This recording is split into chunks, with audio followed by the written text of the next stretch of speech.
I started making beats at when I was maybe middle school, but I wasn't really good, and I was still playing basketball, and I didn't really it was kind of fun for me, you know what I'm saying?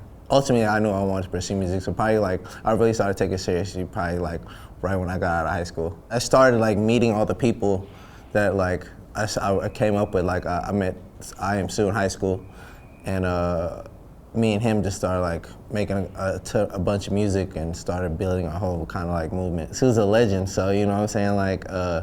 He's such a interesting, creative person. You know what I'm saying. He's definitely one of a kind. I remember my partner Chief.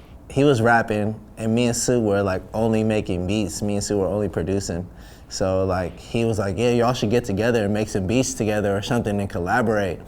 And we was we kind of grimaced at each other all right, for sure, cause it was almost competition. So, but after that, we linked up and we ended up being best friends. So it all worked out. The album I remember playing the most when I was coming up was probably My Ghetto Report Card by E40.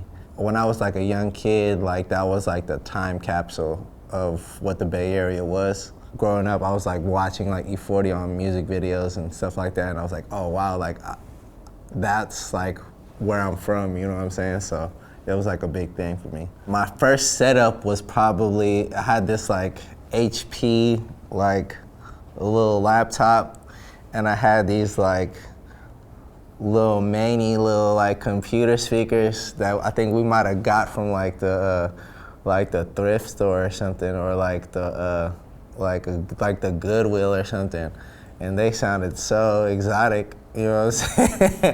And but yeah, those were making my first beats on there, and they sounded probably really, really bad. There was always times when people would doubt, you know what I'm saying? But I figured out they were more scared for themselves than they were for me, you know what I'm saying? That's what I always thought, so I never really tripped about people doubting me. My parents were kind of they wanted me to really just hone in on school, cause I guess basketball and music kind of I guess hobbies. They looked at it as hobbies to them, you know what I'm saying?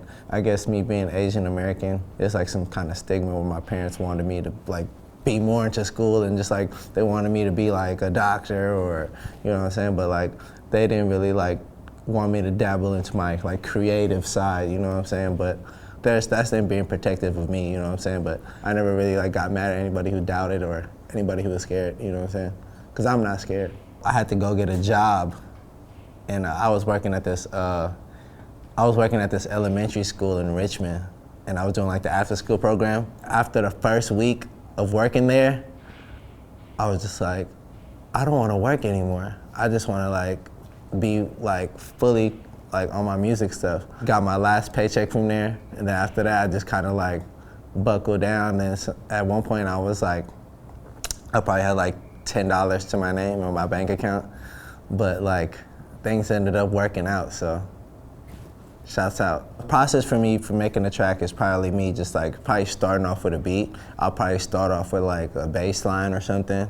A lot of my stuff is bass line driven, heavy bass line, West Coast, Bay Area, and then from then, just kind of getting some cool ideas going, you know what I'm saying, get some cool, just some cool stuff to say. Really the whole idea behind More Than Anything was kind of just giving a full spectrum of what P-Lo was about. I got a mouth full of gold, got a mind full of ghosts. Malcolm, how I'm in the middle, balance size and the lows. I just wanted to be able to show the different layers of me, you know what I'm saying? Cause yeah, turn up is part of me for sure.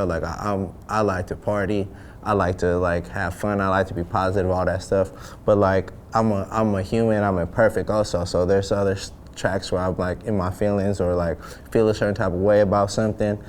And there's tracks about love on there, you know what I'm saying? More than anything, I wanted to show a full spectrum of P-Lo. I think the only person who wasn't from the Bay that was on there was, oh no, there was two people that weren't from the Bay on there. Shout out my girl Millie Go Lightly. She was just on Young Thug's project twice. Shout out to her. and my homeboy Skizzy Mars, he's from New York. But everything else was really like Bay Area driven, like G-Eazy, E40, Marky Basie, Pluto Mars, Sue, Cool John, yeah, Fees, yeah. So like a lot of it was like really doing music with I mean, everyone's like my friend, so like I just like doing music with my partners, and like I feel like that's just like the most organic way to make music. Is just like really like having that connection with that person and just like really just making like the best music. So yeah, just drop the visual for the end. I say that we're in love. You probably tell me that I'm wrong, but I know I always get you in the end. I feel like that visual is like a modern day kind of like love story about like how people just be on their phones hella crazy and just like, you know what I'm saying? We actually just wanted to find like a different creative way to like shoot a video, but it ended up like really just being like, oh, it was just like a modern day like love story and like stuff that would happen to anyone. Your girl would definitely probably grab your phone to take a picture, and then another girl texts you a notification to drop down. I know it happened to one of my friends not too long ago, so yeah, it's still a little exotic. For me to be able to work with E40, you know what I'm saying, that's like, to me, that's still like surreal, you know what I'm saying? All my little niggas on the run. All my little niggas go dumb. When they pull up on me in the traffic, they holler, put me on some.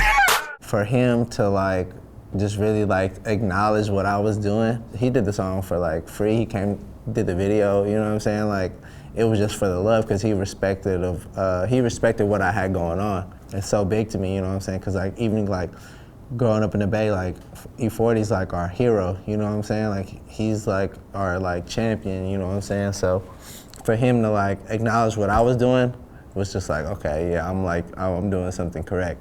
Coming up, everyone has like their own different like struggle, and everyone has like their own different adversities that they face. Everyone's story is different, you know what I'm saying? My parents and like, they didn't really like see what I was like fully capable of doing, you know what I'm saying, on my creative side, because they wanted me to like finish school and do all that stuff, but like they thought they had a better idea of what was best for me, but at the end of the day, I knew what was best for me, and I knew what I wanted to do.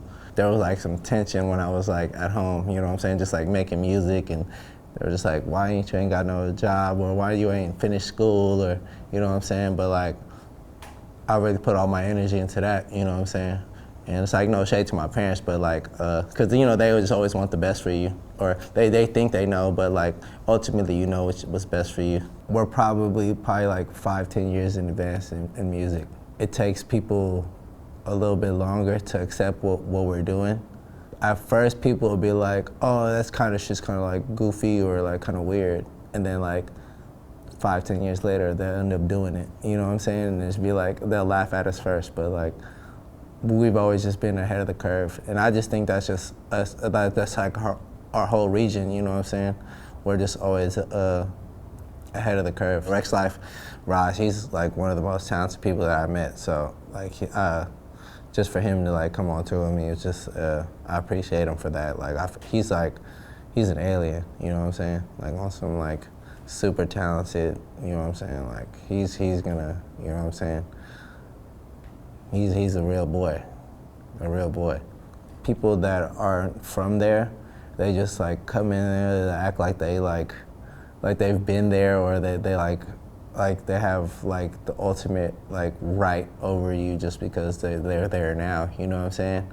I feel like it's gonna like affect the music scene also, just cause it's like maybe like 10-15 years there's not gonna be any like rappers that are from Oakland or San Francisco or any, like, you know what I'm saying, just because it's probably gonna get like, everything's gonna get pushed out. So it's just like, there's not gonna be like, I guess, authentic Bay Area music, you know what I'm saying? So try to figure that out.